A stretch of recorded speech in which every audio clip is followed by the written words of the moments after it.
Isn't it just crazy how January's pressure just shows up so different? Like we're supposed to wake up on the first and be a whole brand new person with brand new habits and a new body and a new mindset, new schedule, new everything, as if we just can flip a switch and become a totally different person.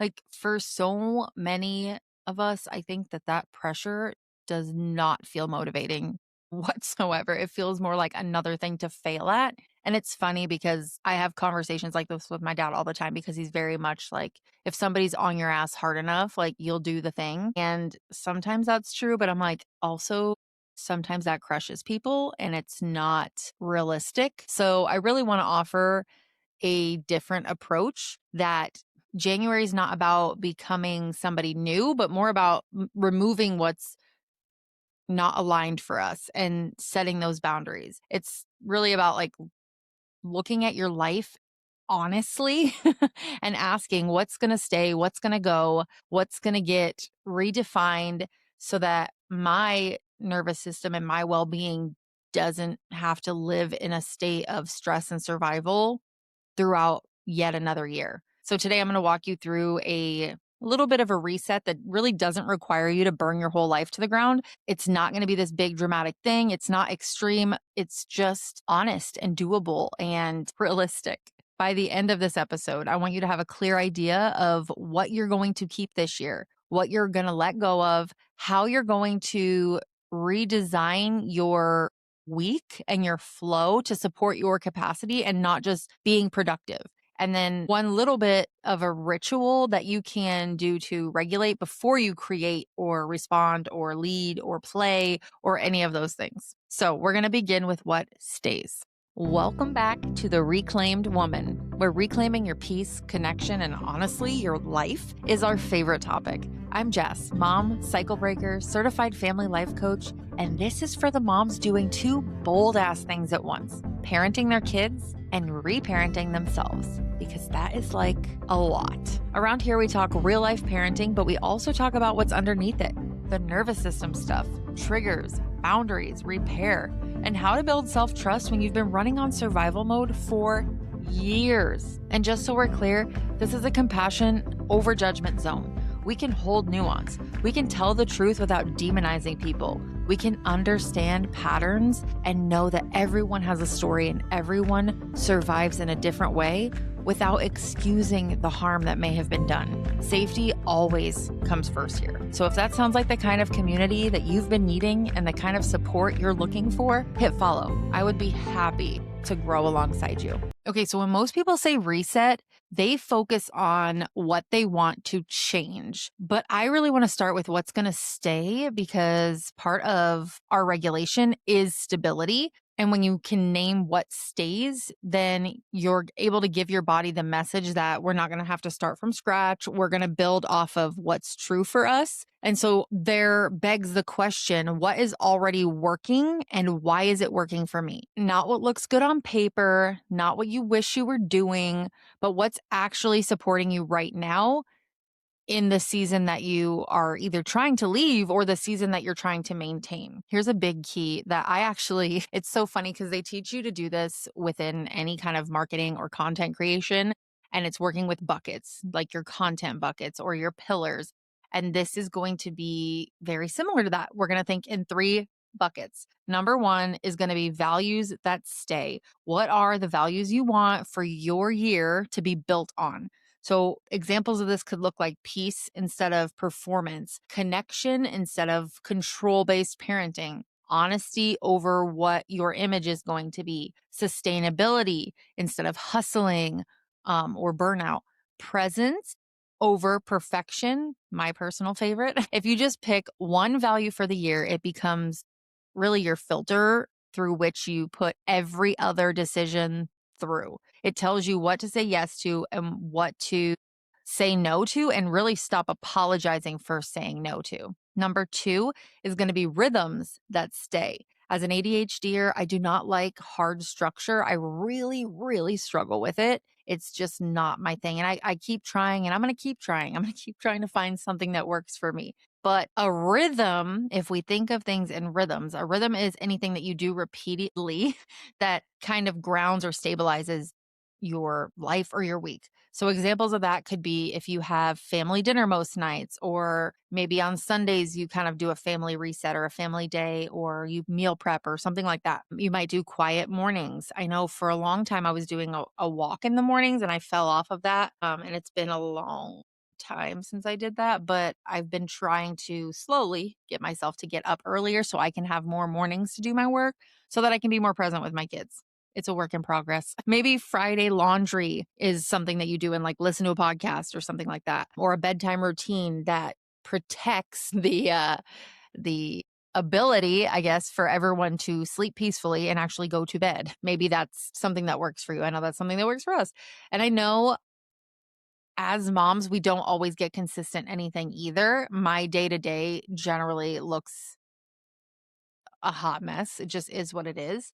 The only consistent rhythm I have is chaos. But even one little rhythm can create that security and that safety that we're often craving. And that's why I said for me, bedtime routines are a big one. And then just waking up with Corey, we've kind of developed our own little routine and what our mornings look like together while the other girls are still sleeping. And then bucket number 3 will be relationships that stay. And this one can be kind of tender. And I think it's important to remind you of what a true healthy relationship should feel like. It should feel like mutual care and safety and honesty and laughter and maybe ease and so many other things. But I want you to sit down and think about what a good relationship means to you. And it doesn't mean that they're perfect, but it means that they're healthy enough that you can build on those relationships. And so if you don't have many of those right now, I just want to say that that's not necessarily a bad thing. It's not necessarily you failing at making friends or, mom life consuming you so that you don't have friends. It is, and I will say this time and time again, it is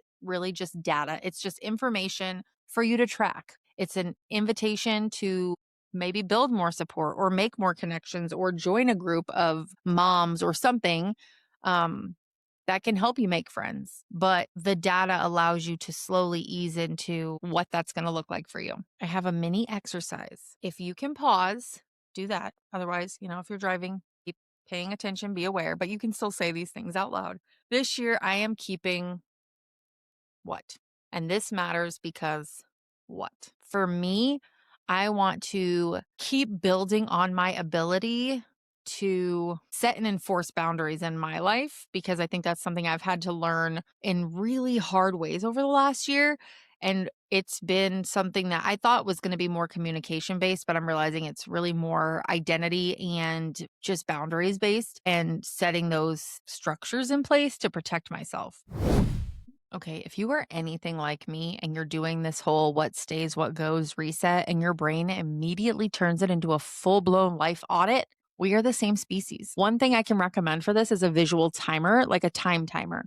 You can set it for 10 minutes and it basically keeps you from accidentally spiraling for 2 hours and going down a time blindness rabbit hole. It is really helpful for ADHD brains, overstimulated moms, or anyone who just needs that gentle boundary around time. I link the exact one in the show notes if you want to check it out. The thing of it is that your reset and your ability to shift your next year or the rest of your life even becomes sustainable when it includes the parts of you that are already wise. Obviously, we can't keep everything. So we also need to talk about the things that are going to go. And we have to do this gently and clearly and without a bunch of drama, kind of Marie Kondo it, thank it for its service and send it on its way. So what things are going to go? This is the part where most moms feel a little emotional because we don't just carry tasks. We carry really like invisible expectations of what we think we need to carry. So instead of making a massive list of things that I'm quitting, we're just going to do something a little bit simpler. We're going to ask, what am I carrying that I just don't want to carry anymore? And not what you should not carry, or I don't want you to get in your head about this. I want you to really listen to your body because your nervous system will tell you what is not aligned with who you are and where you're going. Misalignment will feel like resentment or dread or tightness in your chest or constantly rushing around, being irritable, even asking yourself the question like, why am I doing this? Over and over again, or numb scrolling at the end of the day because it just exhausts you. So Same concept. We're going to do 3 buckets for the things we want to let go of. Number 1 is going to be obligations that are not yours. These are the shoulds. This is where you have to stop shoulding on yourself. The have tos that you've really inherited from other people, other expectations. It's family expectations. It's roles that maybe you've just naturally fell into. Being the default parent for everything or being an emotional manager. I fell into that role very quickly in my life, just being there for everybody else's emotions. And then it was like, who's there for mine? If you feel like your life runs on unspoken agreements, this year can be the year that you rewrite those. And it can be one relationship, one conversation at a time. It doesn't need to be everything at once. It's not like pulling a band aid where you have to let it all go. But again, you can slowly look at all of the things that are draining you and start to pick them out one at a time and release them. And as you do that, since I did say a little Marie Kondo, a good option for this is when you're releasing these things to just be able to say, I'm not available for that role anymore. I'm not available for this expectation anymore. It doesn't fit, right? And you can, again, you can thank those points in your life because these things all came from somewhere. They all served a purpose for a time, right? So you can thank it. Thank you for these expectations. It got me to where I am now. However, I'm not available for that role anymore. So I'm saying my piece and I'm releasing it. Moving on to bucket number 2, expectations that are unrealistic. How many unrealistic expectations that we carry around? It is insanity. And it matters so freaking much because what some of us call a lack of discipline is actually a lack of realistic expectations. I learned this so effing hard as an ADHDer. I thought I was just a lazy piece of garbage.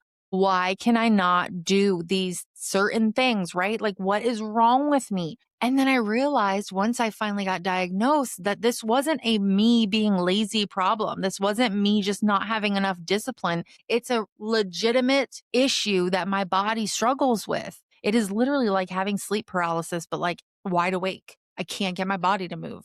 And so some examples of these realistic expectations that we might be putting on ourselves are things like expecting to function fully on lack of sleep. I feel like a lot of people, thankfully, I've always been a sleeper. I love to sleep. I've always had like a full 8 hours of sleep. Like I'm not like a sleep into the day kind of person, but like I like going to bed. So that's a big one I think that a lot of people struggle with is going to bed late because they want to get everything done and then they have to get up early and go to work or what have you. And they are spiraling because they're not getting enough rest. Another one is expecting your house to look like a magazine with toddlers. I've really struggled with that one and I also have 4 animals. Me expecting my house to not be covered in hair is just delusional. Like, who do I think I am? And I will still be bothered by that. Like, what? I have a husky. There is no lack of hair. As a matter of fact, there's an overabundance and I just have to deal with it. Just keep cleaning it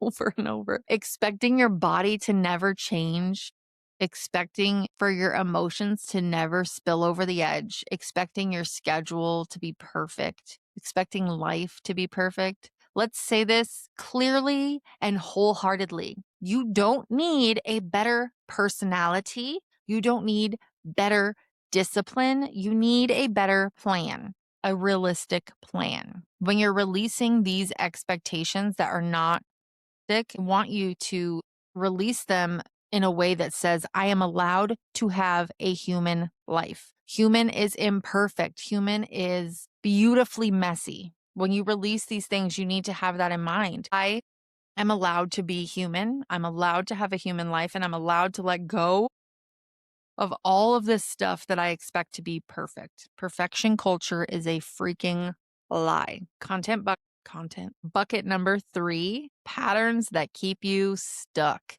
These are the cycles that don't feel like a choice anymore, right? Like people pleasing, over explaining, saying yes, and then being upset that you said yes and got in over your head, pushing until you crash out, reacting from a place of stress instead of responding from the things that you value and how you wholeheartedly want to respond, procrastinating because you're overwhelmed or because you don't have the plans in place, This is where I want you to choose one pattern, not 10, and work on that one first, because the fastest way to change your life isn't more effort. It's not throwing more things on your plate or cutting it all out at the same time. It's one clear pattern interrupt repeated consistently, building that trust with yourself to be able to say, I did this thing and now I can move on to the next one.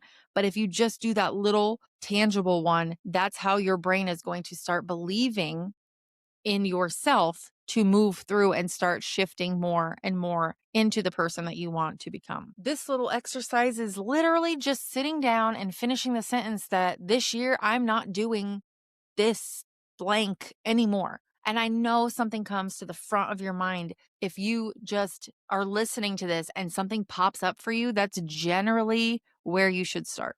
If it's at the front of your mind and it's taking up enough space, living rent free in your head and taking up enough space to pop up like that, that's where you need to start looking. And it may not be directly, this is what I need to not do, but maybe there's something within that that you need to not do. It can be, I'm not overcommitting and calling it just being ambitious. It could be, I'm not abandoning myself to keep other people comfortable. It could be, I'm not treating rest like a reward, or I'm not making decisions out of guilt. I saw a post that was talking about how there's this dangerous narrative and kids are cutting off their parents and, the sanctity of families. I don't know. Honestly, I stopped reading like halfway through because I was like, this is absolute garbage. While yes, there are plenty, like we don't need to promote a culture that just cuts people off because we're uncomfortable. Like that is not at all where I'm coming from with this. It's more, if it doesn't align with you and there has been a consistent pattern of communication where it's not changing, or you can see the circles of the pattern of conversation where you say how you feel and it suddenly becomes your problem. There is a big difference between toxicity and you just not liking what other people have to say either. And when you can have a conversation with someone and say, these are the things that have bothered me, and they're able to handle that with care and say, okay, well, I can still hold you accountable, or I can still have my opinion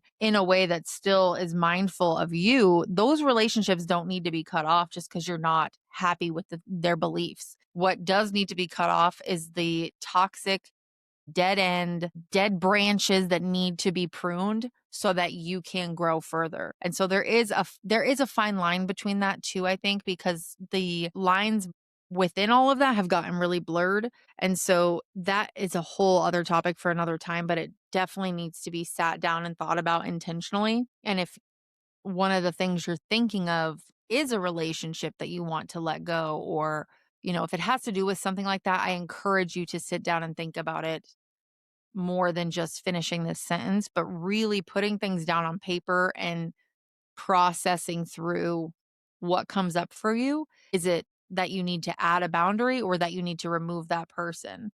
And have you added a boundary, like a true boundary first, and tried that first before deciding that the relationship isn't worth keeping? So we've named what stays and we've named what goes. And now we need to talk about the bridge between those two things, which is your life, your week, your day to day. Because a reset that doesn't really touch your calendar isn't a reset, it's a wish. It is just putting the things out into the ether and then forgetting them 2 seconds later or within your next meltdown, right? So there's a bit of a mindset shift that goes with this. A supportive week isn't a week where you do the most, it's a week where you recover enough to keep going.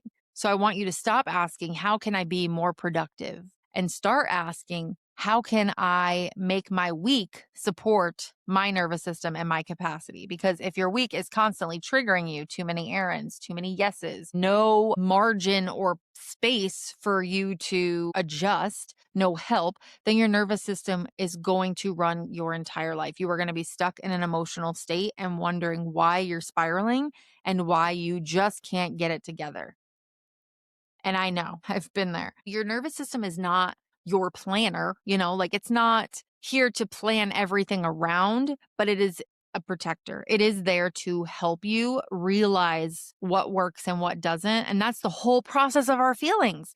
The whole process of having these feelings is to keep us aligned and to know when we've done something we don't like or when something feels off. It's the whole basis of our being is keeping ourselves safe and protected and knowing what's good and what's not, right? And of course, we have a logical brain because sometimes our feelings get clouded and confused. And that's where our logic part comes in.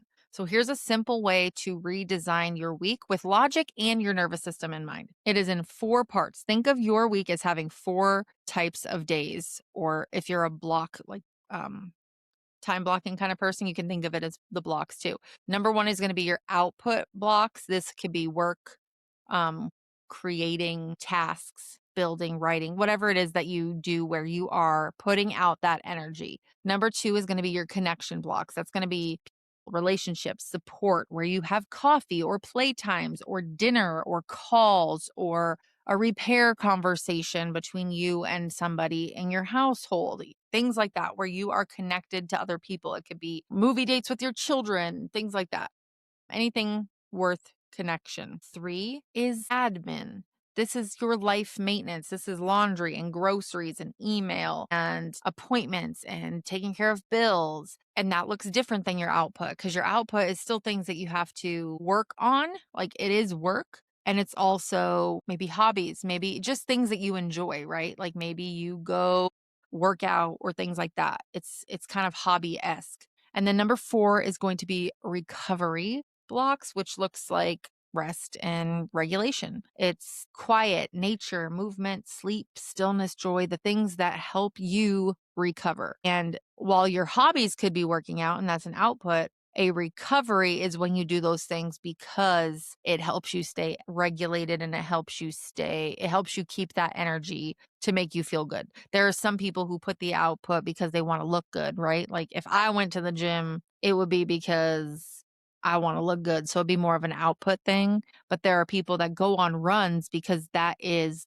what helps calm their mind. So it really depends on you and what that looks like for you. Now, most of us as moms are living in output and admin with little teeny scraps of recovery. And then we wonder why we're not. And then we wonder why we are fried. So the goal is not to do everything. The goal is to protect recovery like it actually matters because it freaking does. The simplest question you can ask here is, where can I add a little bit of space or margin? Where can I create that space? It can look like one no a week. I said no to one thing a week. I actually heard a podcast where they were talking about time with friends and how it's actually easier if you have group meets. So like if you have a bunch of friends and everybody gets together so you can hang out and you do it once a week with everybody versus or like having a group chat or whatever versus trying to meet with a bunch of different people. It actually helps you keep the friendships longer because you have all built that intimacy and it's like a web of connected people. And it's easier on us as moms because of our capacity for the amount of energy we output.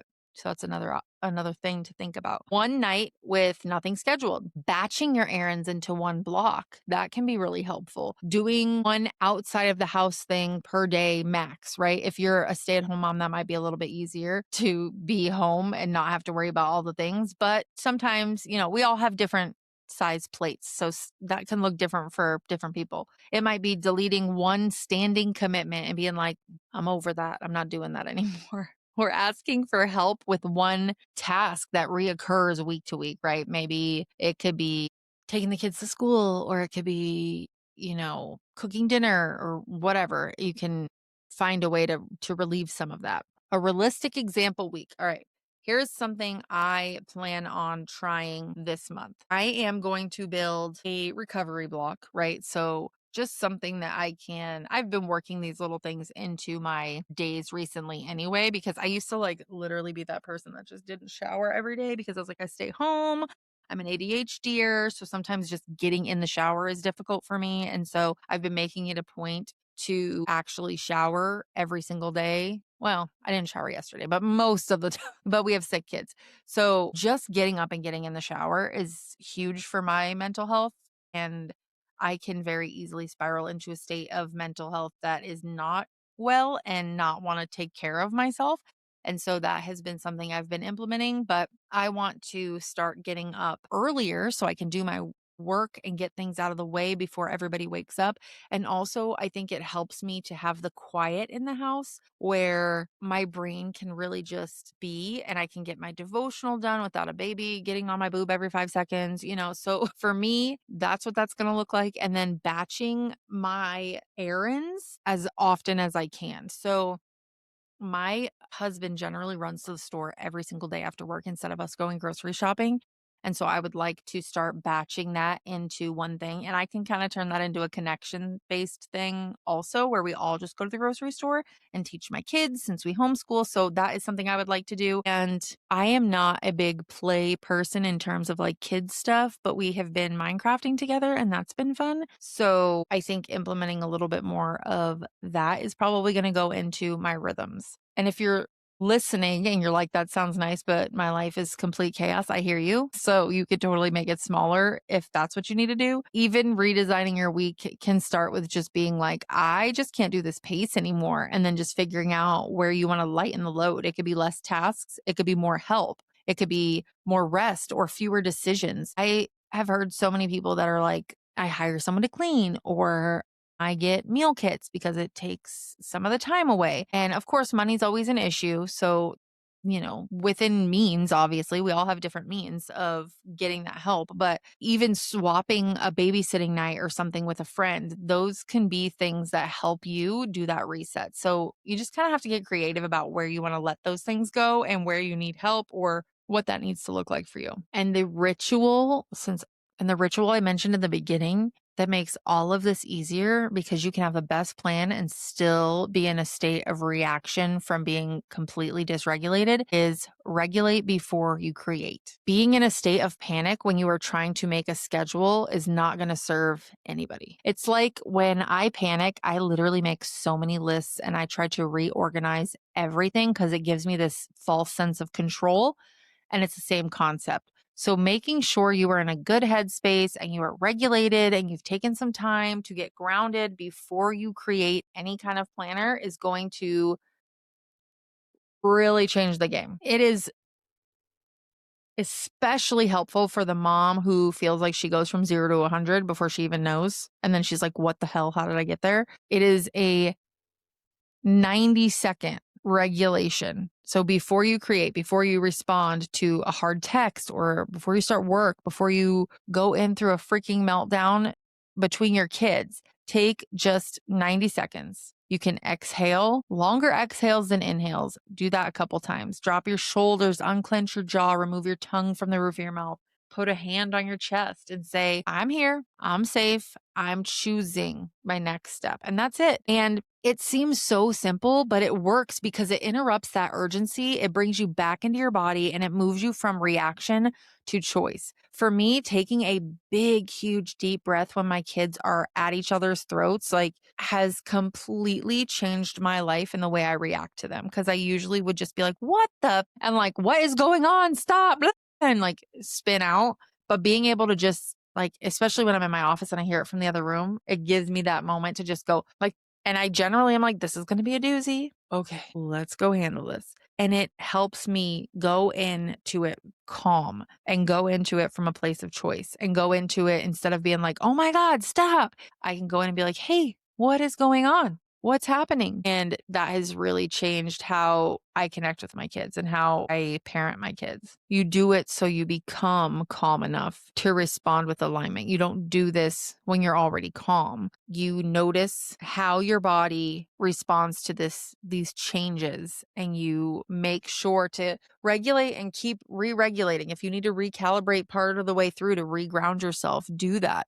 Because sometimes changes like this can make us panic, and that's totally normal and it's totally okay. And after you do this exercise, I want you to ask yourself, what would support me today? Or what would support me in this moment? Because sometimes we really need that. We need to zoom in and stop thinking so broad that it feels like everything is against us. We need to zoom in to right where we're at and say, this is the actual fact. What is going to support me in this moment, in this day, in this season? How can I take one step? Not what would impress everybody else, what would make everybody else happy, but what would support me. Because your reset isn't making over this version of you and becoming this expectation driven perfection version of you. It is a support plan for who you are and who you are becoming in the most authentic way, not in a way that everyone expects you to become, but who you are truly meant to be and how you are to be in this world, because that's how you serve this world and that's how you show up exactly as God intended you to be, not based on what everybody else is piling onto you saying you should be. That benefits them. It's a way to benefit you, support you, and be who you are meant to be. All right, let's bring it home. January is not about becoming somebody new. 2026 is not about becoming somebody new. It's about removing what is misaligned. So this week, I want to invite you into that little reset. Choose one thing to stop, just one obligation, one expectation, one pattern, one yes that should have been a no. Because when you stop one misaligned thing, you can create space, and space is where that piece can thrive and return and grow. And if this episode helped, hit follow so you don't miss what's coming next, because this month we're building clarity before the momentum. And if you want to take it one step further, grab a notebook or a piece of paper or something near you, take your phone out and put it in your notes app and write down what stays, what goes, what gets redesigned, one little choice at a time. I'll see you next time on The Reclaimed Woman. Alrighty, friend, if this episode hit, helped, or made you feel a little bit less like a hot mess doing this all by yourself, I'd love it if you would take a second and leave a review.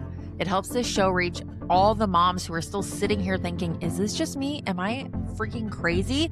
Because that's really the whole point. And if something came up for you, questions, thoughts, or a topic you would love for me to talk about, come tell me. You can message me or use the link in the show notes to share what's on your mind. This show is shaped by real stuff that you're living, not just what sounds good on a content calendar.